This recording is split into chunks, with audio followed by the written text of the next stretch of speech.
제목은 성도의 8가지 신령한 복이라고 했는데요. 구원받은 성도의 8가지 신령한 복이라는 제목으로 우리가 이 시간 함께 은혜를 나누려고 합니다. 우리가 설명절 보내고 처음 맞이하는 주님의 날인데요. 우리 성도님들 설명절 기간 동안에 제일 많이 들은 말이 뭐예요? 네? 새해 복 많이 받으라는 그런 말을 많이 들었죠. 그래서 저도 이 시간에 우리 성도님들 새해 복 많이 받으시라고 우리 주님께서 우리에게 교훈하신 그 팔복에 대해서 증거를 받고 함께 은혜 나누려고 합니다. 오늘 주시는 말씀을 통해서 새해 복 많이 받으시기 바랍니다.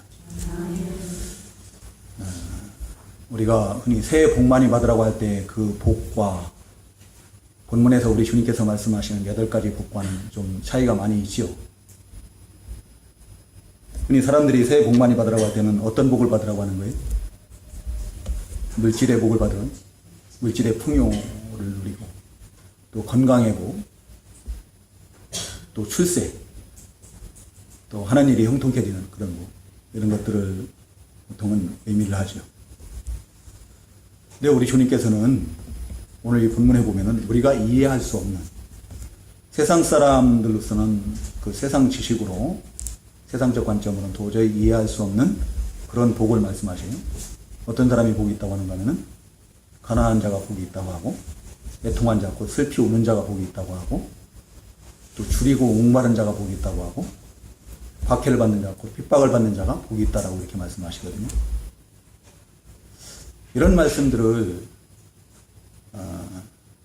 세상 사람들은 이해할 수도 없고 받아들일 수가 없죠. 오히려 그 사람들이 보기에는 참 어리석어 보인다라고. 어리석어 보인다. 왜 그들에게는 어리석어 보일까요? 그 이유는 그 고린도전서 2장 그 14절인가요? 거기에 보면은 그들은 육에 속한 자들이기 때문에 영에 속한 일을 갖다가 그들은 알 수가 없어요. 육에 속한 자들이 보기에는 그 영에 속한 일을 갖다가 이야기할 때 그것이 이해할 수도 없을 뿐만 아니라 어리석어 보인다. 영적인 일은 영으로서만 분별할 수가 있는. 성령으로 그 죽었던 영이 거듭난 자, 영적 생명이 있는 자들만이 우리 주님께서 주시는 이 말씀들이 우리에게 은혜가 되고 복이 되고 그런 거죠. 그 사람들은 이해할 수가 없는 거예요. 우리 주님께서는 이처럼 그 우리 주님을 믿고 따르는 그 많은 무리들에게 세상의 복을, 육신의 것들을 갖다가 이야기하지 않으시고 신령한 영적 복을 말씀하셨습니다.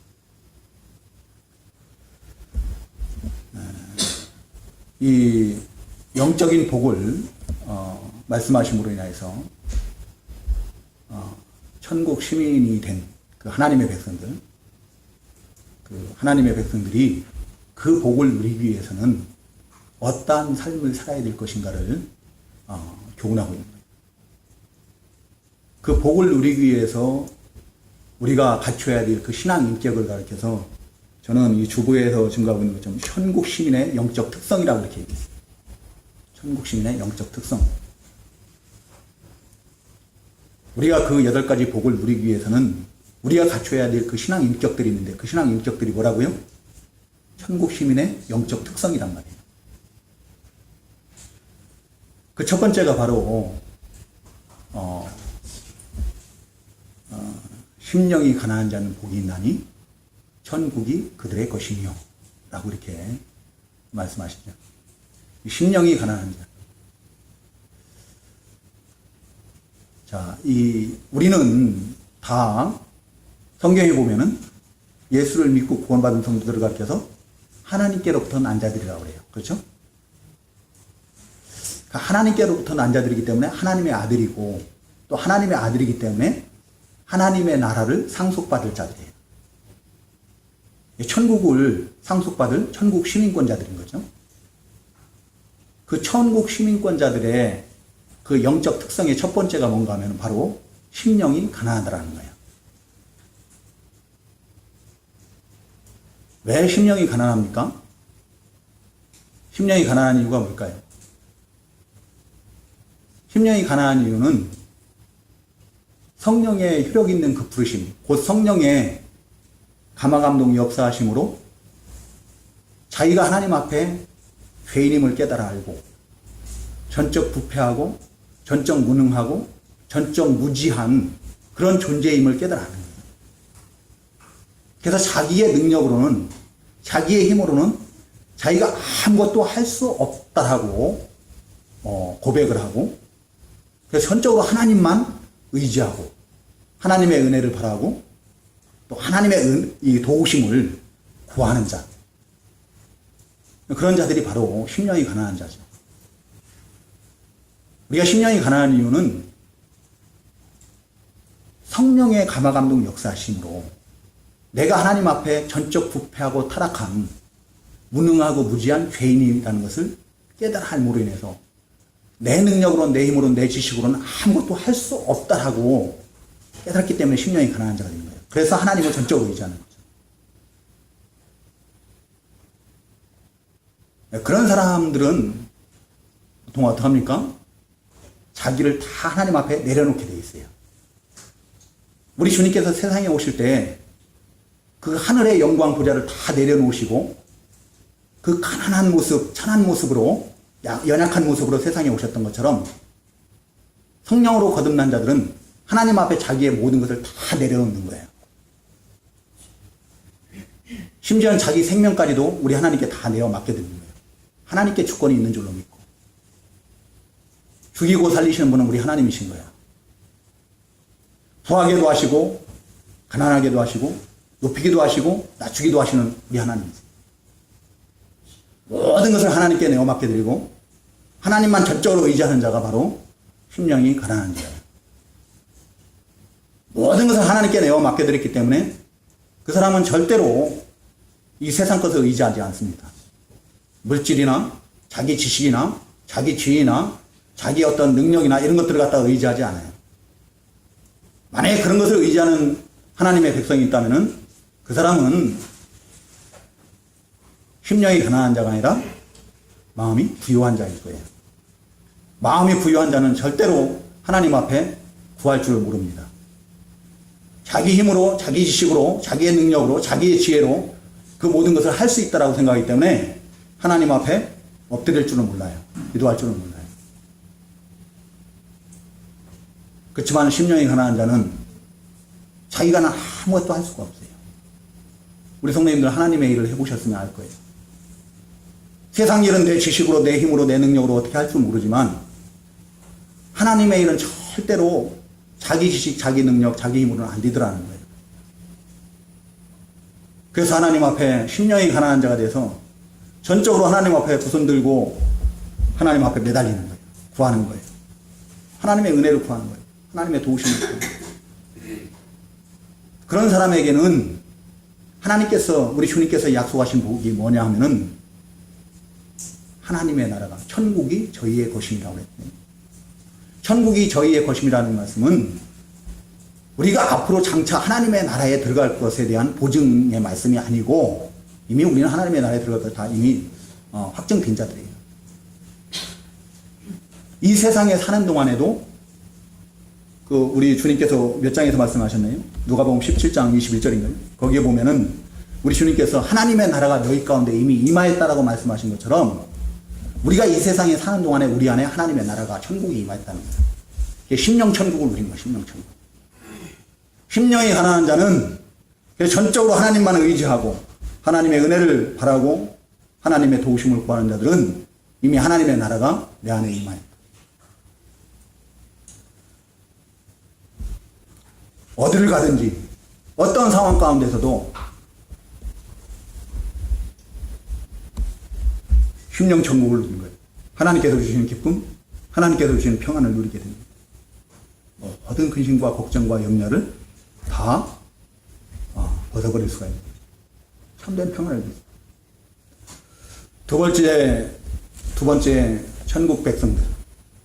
그 천국 시민권자들은 애통합니다. 애통.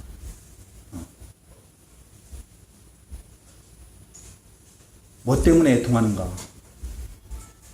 세상 사람들은, 하나님을 알지 못하는 불신자들은 보통은 세상 것으로 애통해 하죠. 건강을 잃었을 때, 뭐 사업하다 망했을 때, 어떤 육신의 것들을 잃었을 때, 그런 때 보통은 애통하죠. 슬피 울어요. 근데 성령으로 거듭난 자들은, 천국 시민권자들은 애통하는 이유가 뭔가 하면은 자기 죄 때문에 애통해요. 자기 죄 때문에 애통하고. 두 번째는 내가 예수 믿고 구원을 받았지만 아직도 하나님의 사람으로 온전케 되지 못한 것 때문에 애통해요. 세 번째는 하나님의 일로 애통해요.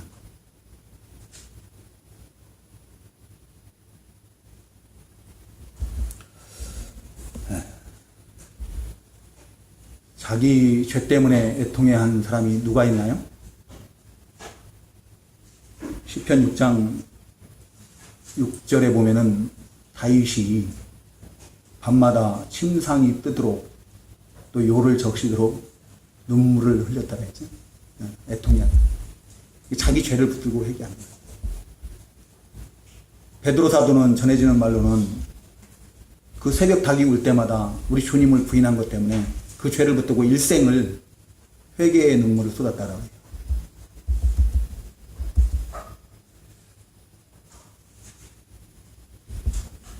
우리 성도님들은 뭘로 애통해 하십니까? 뭐 때문에 애통해 하십니까?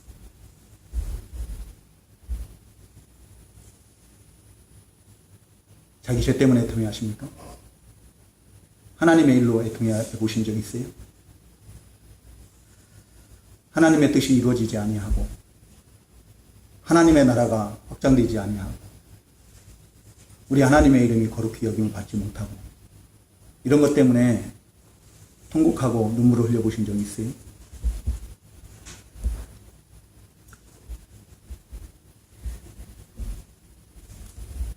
예레미야 선지자가 눈물의 선지자라고 하죠.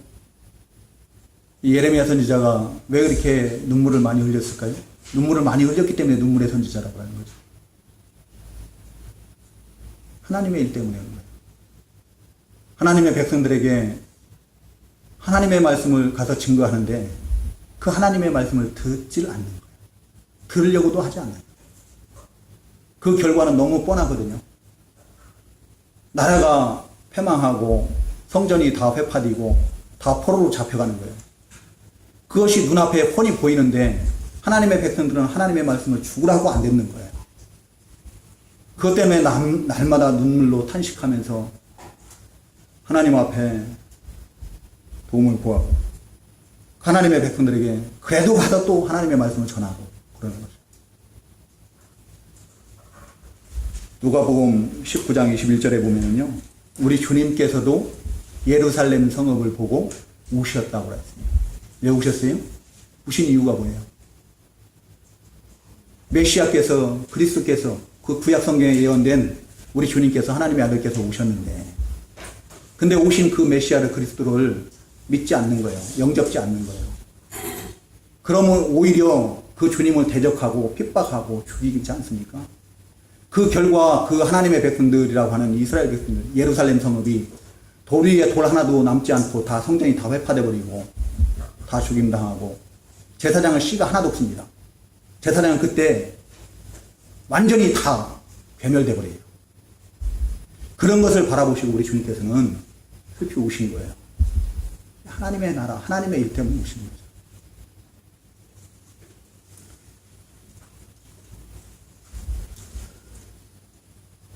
그런 우는 자들에게는 우리 주님께서 약속하신 그 복이 하나님의 위로가 임할 것이라는 거예요. 하나님의 위로를 받죠. 우리 성도님들, 우리 하나님 앞에 실되게 자기 죄를 붙들고 슬피 울며 통곡하고 회개하는 그런 기도를 해보신 분들은 그 하나님의 위로가 무엇인지 알 거예요. 우리 성도님들 해보셨나요? 제가 신학교 다닐 때 그 2학년 마치고 이제 2학년 2학기가 다 끝나고 겨울방학이 돼서 집에 내려와 있을 때 집에서 성경을 읽다가 그 예레미야서 45장 그 5절 말씀인가요? 거기에 보면은 어떤 말씀이 있는가 하면은 네가 너를 위해서 대사를 경영하느냐. 옛날 성경은 그렇게 돼 있어요. 네가 너를 위해서 대사를 경영. 곧 네가 너를 위해서 하나님의 일을 하느냐라는 거예요. 근데 그 말씀에 제가 찔림을 받고 그 안방에서 엉엉 울면서 통곡을 하고 회개를 한 적이 있어요. 내가 나를 위해서 하나님의 일, 사역을 하려고 신학교를 갔던 것 같아요. 원래 그런 마음으로 간 것은 아니었는데 그때 상황이 그랬던 것 같아요. 그래서 얼마나 긴 시간을 통곡을 하고 울면서 회개를 했는지 몰라요. 근데 회개하고 나니까요, 하나님께서 주시는 그 마음이, 그 무거웠던 마음이 다 가벼워지는 거예요. 그 마음이 편안해지는 거예요. 그 기쁨입니다. 그리고 그 모든 문제들이 다 해결되더라는 거예요. 내가 근심하고 내 욕심을 따라서 무엇을 하려고 했던 그런 모든 것들이 다 일시에 다 해결이 되어버리더라는 거예요. 하나님 참 신기하신, 신유막측하신 분이에요. 어떻게 이렇게 잘 아시고 그 모든 것을 다 해결하시는지 참 그런 위로를 우리가 받게 됩니다. 우리 성도님들, 우리 죄를 붙들고 하나님 앞에 진실되게 자복하고 회개하시기 바랍니다. 그리고 내가 아직 하나님의 사람으로 온전하게 되지 못한 것 때문에 우리 하나님 앞에 눈물을 흘려보세요. 저는 언젠가 새벽 기도하다가 기도가 영 안 되는 거예요. 그때 주님 가르쳐 주신 기도를 하늘에 계신 우리 아버지요, 이름이 거룩히 여김을 받으시오며 하는데 눈물이 왈칵 쏟아지고 뭐 눈물이 주체할 수가 없이 계속 흘러내리는 거예요. 우리 하나님의 이름이 나를 통해서 거룩히 여김을 받아야 되는데 그렇지는 못하는 거예요. 그것 때문에 눈물이 앞을 가려서 그 시간 내내, 새벽 내내, 그 시간 내내 눈물만 흘리고 울면서 회개하고 또 앉아있어요.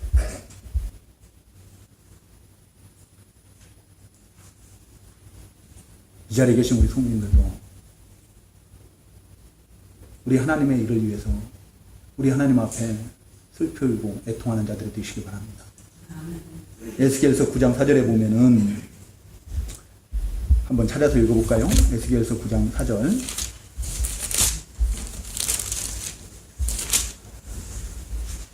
에스겔서 9장 4절. 구약성경 1118쪽입니다.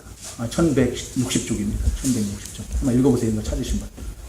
여호와께서 이르시되 너는 예루살렘 성읍 중에 순행하여 그 가운데에서 행하는 모든 가증한 일로 말미암아 탄식하며 우는 자의 이마에 표를 그리라 하시고 5절 더.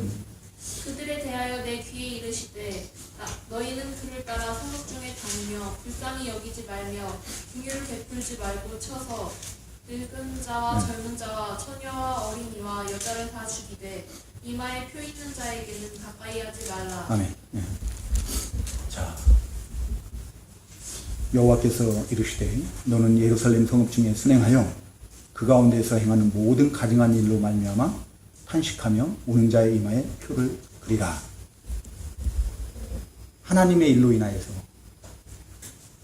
하나님의 이름을 더럽히는 자들, 그런 가증하는 것, 불법을 행하는 자들, 이런 일로 인하여서 탄식하며 슬피 우는 자들 이마에 표를 그리라고.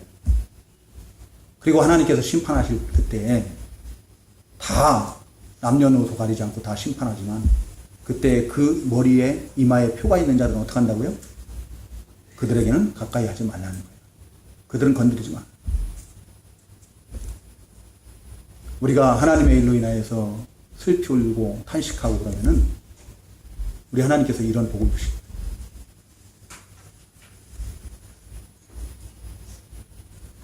이 자리에 계신 우리 성도님들도 자기 죄를 붙들고 회개하고 또 하나님의 사람으로 온전히 되지 못한 것 때문에 슬피 울고 회개하는 자들, 하나님 일로 인해서 애통하는 자들 되시기 바랍니다. 그럼 반드시 우리에게도 우리 하나님의 위로가 우리에게 임할 줄로 믿습니다. 세 번째는 하나님의 백성, 천국 백성, 하나님의 아들 된 자들의 그 영적 특성은 온유한 거예요. 온유한 거. 네. 온유함은 우리 주님의 마음이죠. 우리 주님의 마음. 우리 주님이 마음이 온유하다라는 말씀이 어디에 있어요?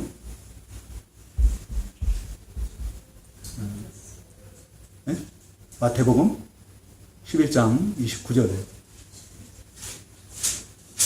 또 온유함은 성령의 9가지 열매 중에 하나죠. 갈라디아서 5장 24절인가요? 23절에 보면 예, 참된 온유함은 하나님의 인도와 주장을 받는 자가 온유한 자예요. 하나님 앞에서 자신의 모든 것을 다 내려놓고 그 하나님 앞에 온전히 복종하는 자가 온유한 자다. 그래서 성경에서는 누가 온유한 자라고 했는가 하면은 구약에서는 민수기 12장 3절에 보면은 모세가 온 땅의 모든 사람들보다 온유가 승하였다라고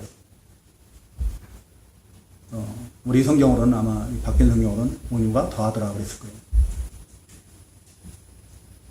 또 우리 주님이 나는 마음이 온유하고 겸손하다라고 말씀하시지 않아요? 근데 모세와 우리 주님과의 그 공통점은 뭔가 하면은 하나님의 말씀에, 하나님의 뜻에 온전히 그 복종한다라는 거죠. 하나님의 인도와 주장을 온전히 받는 거예요. 원래 온유하다라고 하면 우리 성도님들 뭐라고 생각해요? 네? 온유한 자는 어떤 사람이 온유한 자라고 생각을 해요? 마음이 부드럽고 따뜻하고 친절하고 그런 사람을 갖다 온유하다라고 생각하죠? 그건 세상적 관점으로 볼 때 그 사람이 온유한 거고, 성경적 관점으로 보면은 물론 그런 사람들도 온유한 사람이죠. 온유한 사람인데 성경에서 교훈하는 온유한 자는 하나님의 인도와 주장을 온전히 받는 자예요. 하나님 앞에 자기 자신을 온전히 다 내려놓고 복종하는 자가 온유한 자다. 여러분들, 우리 예수님께서 하신 말씀들을 보면은 우리 주님이 정말로 온유한 자가 맞는가 싶을 정도로 그렇게 말씀하시지 않나요? 우리 주님은 우리 한 손이 범죄를 하면 어떻게 버리라고 그래요? 그 손을 찍어버리라고 말씀하시지 않나요? 그 지체 하나를 갖다 잃어버리고 지옥에 들어가지 않는 것이 천국에 들어가는 것이 더 낫다라고 말씀하시죠. 우리 눈이 범죄하면 어떻게 하라고요? 그 한 눈을 뽑아버리라고 합니다. 온유하신 우리 주님께서 그런 말씀 하시겠어요? 응? 아니, 베드로 사도가 금방 주는 그리스도시와 하나님의 아들이시니이다 하고 고백할 때는 시몬아 바요나 이거 잘했다 칭찬하지 않아요? 그랬던 주님께서 조금 후에 우리 주님을 위해서 베드로 사도가 그런 거 아니에요. 사랑하는 마음으로 주여 그리하지 마옵소서. 그 예루살렘에 올라가면 붙잡히시고 이방인의 손에 넘겨지고 죽임당할 것을 말씀하실 때 베드로 사도가 주님을 사랑하는 마음으로 주여 그리하지 마옵소서 그러지 않아요? 근데 우리 주님께서 뭐라고 해요 그때? 사탄아 물러가라 그러잖아요. 그런 거 봐가지고 우리 주님이 온유하신 것 같지가 않잖아요. 모세는 어떻게 해요? 모세도 마찬가지예요. 그죠? 모세도 그 200만이나 되는 모든 사람들이 이것은 아닙니다 하고 다시 돌아가야 된다고 하고 막 그러는데 그래도 어떻게 해요? 200만이 말하든 말든 오직 하나님의 말씀 그거만 딱 붙들고 나가는 거예요. 그런 모세를 온유하다라고 한 거예요. 그냥 듣기 좋은 말만 하고 이래도 흥하고 저래도 흥하고 그런 사람들을 온유하다라고 하잖아요. 성경에서 온유하다고 하는 것은 성경적 관점에서 온유한 자는 하나님의 인도와 주장을 받는 자예요. 하나님의 인도와 주장을 받지 않는 자는 하나님께서 뭐라고 말씀하시는가 하면은 오히려 그들을 갖다가 목이 곧은 백성이라요. 목이 곧은 백성은 뭐예요? 교만한 자라는 거예요. 교만한 자. 그 하나님의 인도와 주장을 받지 않았던 그 목이 곧은 백성들은 오늘 이 본문에 보면은 온유한 자는 복이 있나니 그들이 땅을 기업으로 받을 것이며 그랬는데 하나님께서 약속하신 그 땅에 들어갑니까? 예? 그 목이 곧은 백성들이 하나님의 인도와 주장을 받지 않고 거절했던 그 하나님의 백성들이 가나안 땅에 들어가냐고요. 그 기업으로 약속한 그 땅에 못 들어가잖아요. 그들은 다 광야에서 전멸당하고 오직 누가 들어가요? 하나님의 인도와 주장을 받았던 갈렙과 여호수아가 들어가는 거예요. 그 하나님께서 약속하신 그 땅은 곧 하나님의 나라를 상징하는 거예요. 하나님의 나라를 기업으로 받는 겁니다. 하나님의 인도와 주장을 받는 자들이 하나님의 나라를 기업으로 상속을 받는 거예요. 여러분들 온유한 자는 오늘날 우리 성도님들 가운데서 온유한 자는 어떤 사람이 온유한 자인가 하면은 그 하나님의 인도와 주장을 받아서 영적인 힘이 있는 자들이 온유한 자예요. 온유할 수가 있어요. 그런 힘이 있는 자들이 그 믿음이 연약한 자들이나 이런 사람들을 보고 너그럽게 친절하게 그 믿음의 길로 인도해주고 그들을 위해서 기도하고 그들을 권면하고 그들을 오래 참아주고 그럴 수 있는 거예요. 그 영적인 힘이 없는 자들은요 그렇게 할 수가 없어요. 오히려 그들의 허물만 보이고 그들을 정죄하고 판단하고 그러기에 급급해요. 그리고 마음이 온유한 자는 땅을 기업으로 받는다 했는데 우리 스승 목사님은 그렇게 해석을 하셨습니다. 이 땅의 모든 것이 그 마음이 온유한 자, 온유한 자를 위해서 그 모든 것들이 다 사용되어진다. 존재하고 사용된다. 실제로 그런 것 같아요. 그 말씀에 대해서는 뭐 제가 일반적인 해석이 아니기 때문에 이렇게만 말씀을 드리고 이제 시간이 나면 좀 더 구체적으로 말씀을 드리도록 하겠습니다. 그리고 네 번째가 그 천국 백성의 그 영적 상태 네 번째는 뭡니까? 의에 줄이고 목마르다는 거죠. 의에 줄이고 목마르다.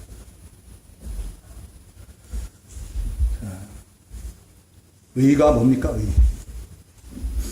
우리 성도님들 의, 성경에 보면 의가 엄청나게 많이 나오는데 그 의가 뭐예요 도대체?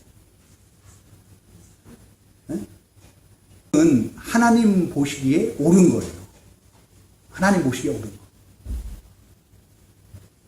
거. 하나님의 뜻과 일치하는 것이 곧 의입니다. 네, 하나님의 뜻은 뭘로 나타납니까? 하나님의 말씀으로 나타나거든요. 하나님의 뜻은. 그래서 의라는 것은 하나님의 말씀과 일치하는 그런 삶이 바로 의로운 삶입니다. 의에 줄이고 목마른 자라는 것은 그 하나님의 말씀에 일치하는 삶을 살려고 애쓰고 힘쓰는 자가 곧 의에 줄이고 목마른 자다. 그리고 그 말씀이 육신이 되어서 오신 예수 그리스도가 의로우신 우리 주님이시거든요. 그 예수 그리스도를 로마서 3장 어디인가 보면은 그 21절인가에 거기 보면 율법 외에 또 다른 의라고 이렇게 표현을 해요. 우리 주님이 의이신 거예요. 하나님의 의인 거예요. 그 의로우신 예수 그리스도를 믿는 자마다 의롭다 인정함을 받는 거예요.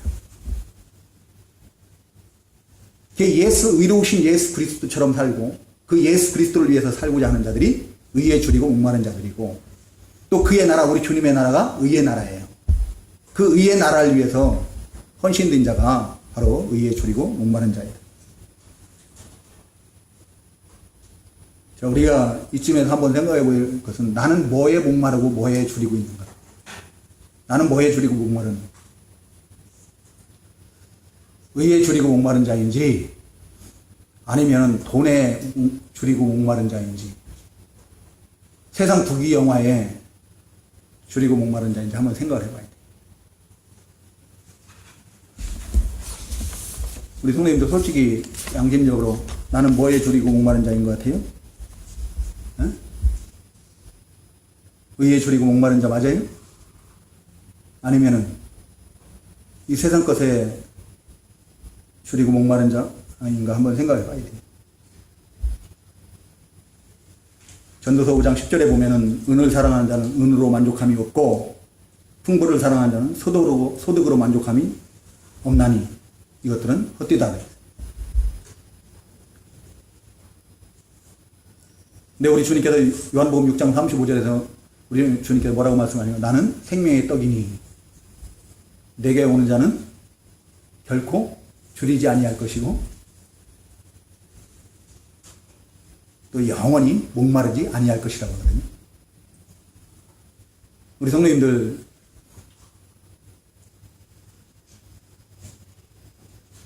의를 위해서 의에 줄이고 목마른 자들이 한번 되보시기 바랍니다.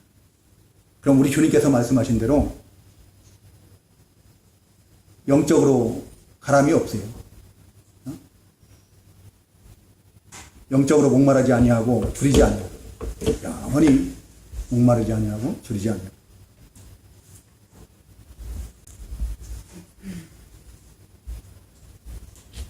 우리가 의에 줄이고 목마른 그런 삶을 살면은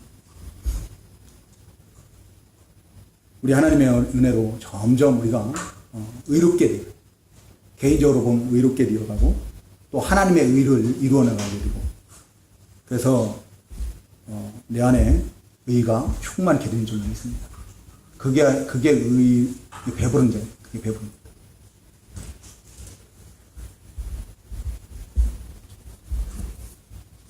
뭐에 목마른지 뭐에 줄이고 목마른지 한번 생각을 해봤습니다. 돌이켜봐야 돼요. 이 시간에. 그리고 이 본문을 다 외우시기 바랍니다. 8가지 복을 다 외우셔야 돼요. 긍휼히 여기는 자가 복이 있다 했는데요. 5번째 그 천국 시민의 영적 특성은 바로 긍휼히 여깁니다. 긍휼히 여긴다는 말은 불쌍히 여긴다는 말이죠. 이건 누구의 마음인 것 같아요? 우리 하나님의 마음이에요. 그렇죠? 우리 하나님은 긍휼이 풍성하신 하나님이십니다. 우리 하나님이 긍휼이 풍성하시기 때문에 어떻게 해요? 우리 하나님께서는 그 아들 예수 그리스도를 보내셔서 우리에게 한없는 그 긍휼의 은혜를 베풀어 주셨습니다. 이미 우리는 이 자리에 계신 우리 성도님들은 다 하나님의 긍휼을 입은 자들이에요. 마치 1만 달란트를 빚진 자가 탕감받은 것처럼 우리의 죄를 다 그 긍휼하심으로 용서받지 않았어요? 우리 하나님의 긍휼을 입은 자들이다. 우리 하나님께서는 긍휼의 하나님께서는 어떻게 하는가 하면은 긍휼을 입은 우리에게 또한 긍휼을 요구하셔요. 긍휼을 요구하신다. 그래서 좀 불쌍한 자들을 보면은 도와주라는 거예요. 그 잠언 19장 17절인가요? 거기에 보면은 가난한 자를 보고 긍휼히 여기는 것은 하나님께 꾸이는 거라고 했거든요. 하나님께 꾸어주는 거예요. 그럼 하나님께서 갚아주시겠더라고요. 우리 하나님께서 우리에게 긍휼을 요구하시죠. 여러분, 우리가 하나님께로부터 난 자들이라 했는데 하나님께로부터 났으면 누구를 닮아야 돼요? 예? 나신 자를 닮아야 하잖아요. 제가 우리 어머님, 아버님으로부터 났으니까 누구를 닮아요? 암만 부인해도 보면 꼭 닮아요. 우리 성도님들 가운데 혹시 그런 분들 있죠? 저건 자식이 아니라 왼수라고. 누굴 닮아서 그러겠어요? 예?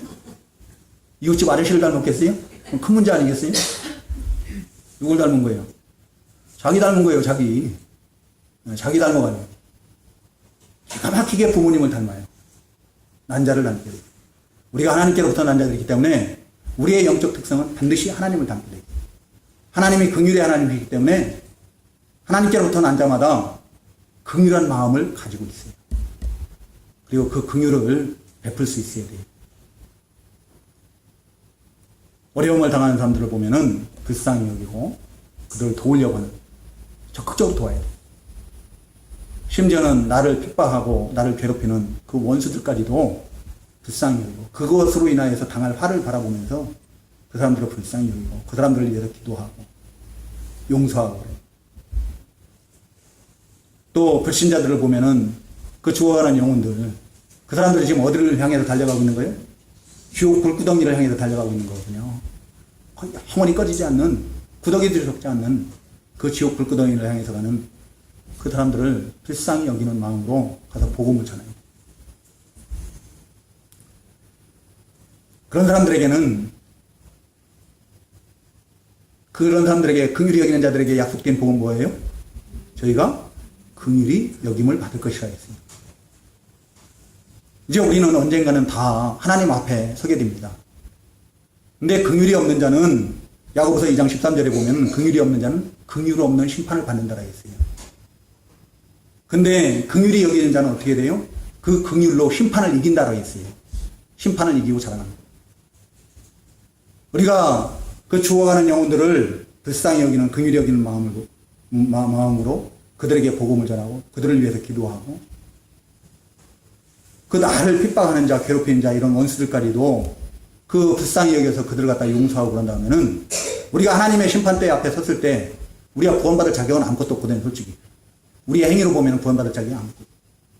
근데 우리 하나님께서 그 긍휼을 보시고 심판을 면해 주시는 거예요. 구원으로 인도하시는 거예요.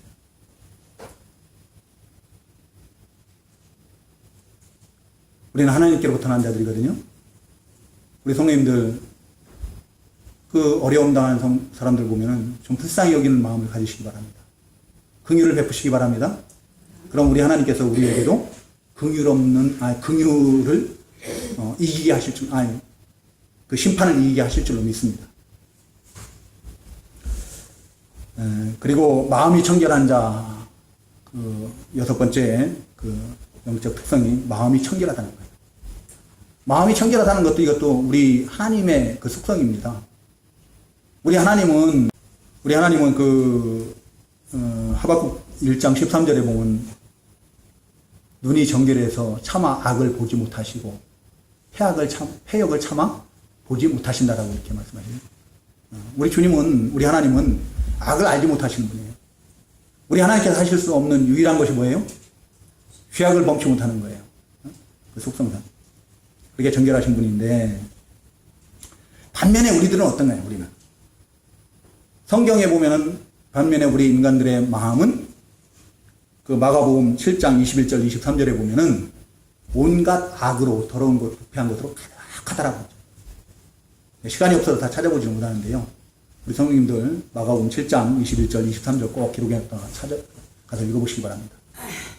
그래서 예레미야서 17장 그 9절에서는 예레미야 선지자가 뭐라고 하는 거예요?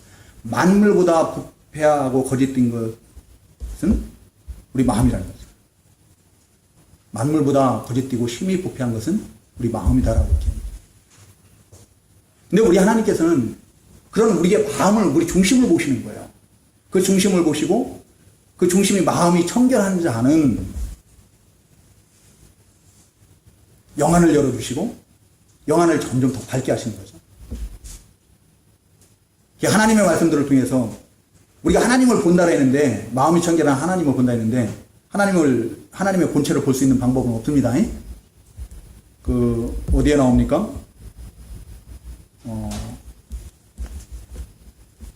디모데전서에 나오는 것 같은데요. 디모데전서 6장 16절인가요? 거기에 보면은 하나님은 아무도 보지 못했고 볼 수도 없다라고 했어요. 볼 수도 없다. 지금까지 본 사람도 아무도 없고 또 앞으로도 볼 사람이 아무도 없어요. 근데 마음이 청결한 자가 어떻게 하나님을 보는가? 그 하나님을 본다라는 얘기는 그 본체를, 하나님 본체를 본다라는 그런 얘기가 아니에요. 마음이 청결하면은 하나님과의 관계가 회복되어서 하나님께서 우리의 영안을 더욱더 밝게 하시는 거예요. 영안을 밝게 하셔서 그 증거받는 그 말씀들을 통해서 어떻게 해요? 하나님이 어떤 분이신가를 자꾸 알아가는 거예요. 하나님을 발견하는 거예요. 그래서 그 하나님을 전적으로 의지하고 하나님과 동행하는, 하나님과 교제하는 그런 삶을 살게 될 것을 약속하십니다.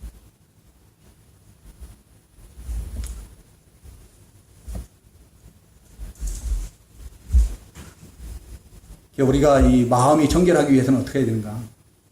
마음이 청결하기 위해서는 여기까지만 증거를 받도록 하겠습니다. 시간이 다 됐습니다. 마음이 청결하기 위해서는 자기 욕심을 다 버려야 돼요. 자기 자신의 그 부패성을 다 벗어버리고 내 육신을 따라 사는 것이 아니라 내 옛사람의 부패성을 따라 사는 게 아니라 영으로 살아야 돼요. 중생한 영으로. 성령의 인도하심을 따라 살아야 돼요. 우리가 성령을 따라 살면은 육체의 일을 이루지 않는다 했습니다. 그렇지만 우리가 그 육체의 부패성, 우리 욕심을 따라 살면 어떻게 해요? 우리 안에 그 15가지의 육체의 현저한 일들이 다 이루어지는 거예요. 그렇지만 성령을 따라 살면 어떻게 해요? 육체의 일들을 이루지 않고 성령의 열매, 9가지 열매를 풍성히 맺히게 됩니다.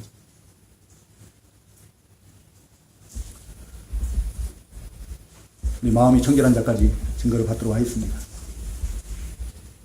나머지 두 가지죠? 화평케 하는 자는 복이 있나니 저희가 하나님의 아들이라 일컬음을 받을 것이요. 또 의를 위하여 박해를 받는 자는 복이 있나니 천국이 저희 것입니다.